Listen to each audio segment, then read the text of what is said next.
Na wasalimu tena wandugu wote wapendwa katika chani hii, na ujumbe huu zaidi unahusika ya taifa la Rwanda, na hii ujumbe tulipewa na Mungu Mwenyezi, na ujumbe hii inaweza kutolewa kwa lugha yote ambayo Mungu atatuwezesha ili tupate kuisikia zaidi. Na kama nimezungumza kwa Swahili zaidi, kwa sababu najua taifa la Rwanda ama wandugu wa Rwanda wengi pia Swahili wanaijua. Ndio maana Mungu ametuma ujumbe ya kwamba anasema mumtafute Mungu, mumtafute Mungu, mumtafute Mungu.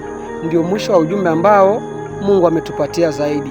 Natumaini yeyote ambaye atakayeona hii ujumbe hawafikishie, yeyote ambaye atakapata hii ujumbe ashare kwa magrupu mengine. Ndio maana nitawazungumzia tena hata kwa Kirundi na Kinyarwanda ili mpate kusikia.